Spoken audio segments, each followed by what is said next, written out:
কচুরলতি এর চাষ পদ্ধতি। আজকের আমার ভিডিওর আলোচ্য বিষয় হলো কচুরলতি চাষ কেমন ভাবে করা হয়ে থাকে এবং এর কি কি ট্রিটমেন্ট দেওয়া হয়ে থাকে। প্রথমেই বলে রাখি, ভিডিওটিতে যে কচু ক্ষেত দেখতে পাচ্ছেন, যে কচু গাছগুলো এবং ধর দেখতে পাচ্ছেন, সেগুলো মূলত শীত মৌসুমে করা। আপনারা যারা কচুরলতি এর চাষ করতে চাচ্ছেন বা করেন, তাদের চাষ করার পূর্বে এই বিষয়গুলো অত্যন্ত জানা প্রয়োজন।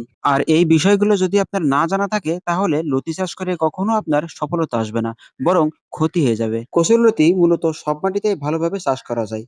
তবে দোআঁশ, এঁটেল দোআঁশ বা এঁটেল মাটিতে আপনি খুব ভালোভাবে এটি চাষ করতে পারবেন। তবে একদিন সেচ দিলে যেসব জমিতে 2 থেকে 3 দিন বা তারও বেশি সময় ধরে জল জমে থাকে, সে সমস্ত জমিগুলোই কিন্তু এই লতিরাজ কচু চাষের জন্য বেশি উপযোগী।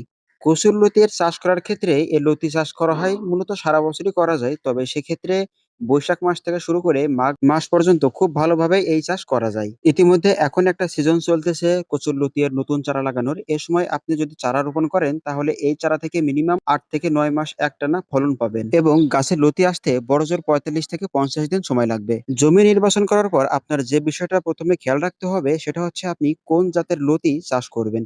অর্থাৎ কোন জাতের চারা, কোন জাতের লতির চারা আপনি সংগ্রহ করে সেটা রোপণ করবেন, সেটার দিকে সবথেকে বেশি নজর দিতে হবে।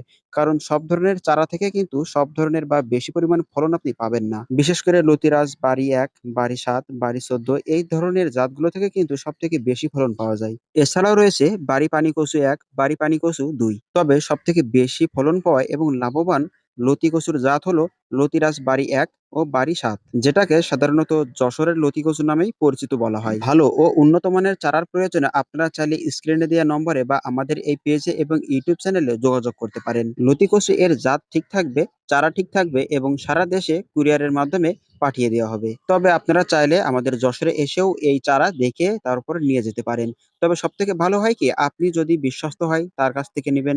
তা না হলে নিজে গিয়ে সবসময় সেই চারা নির্বাচন করে তারপরে নিলে সবথেকে বেশি ভালো হয়। চাষ করার সময় সবথেকে বেশি খেয়াল রাখবেন জমিটা যেন সবসময় জল থাকে এবং সবসময় জমিটি যেন কাদা কাদা হয়ে থাকে। জমি কাদা কাদা হয়ে থাকলে সেই জমি থেকে উন্নত মানের ফলন এবং সবথেকে বেশি ফলন পাওয়া যায়। আর লতি কচুতে সার ব্যবস্থাপনার ক্ষেত্রে আপনাকে প্রথমে যেটা করতে হবে, সেটা হলো গোবর সার প্রয়োগ করতে হবে অবশ্যই। গোবর সারের বিকল্প নেই।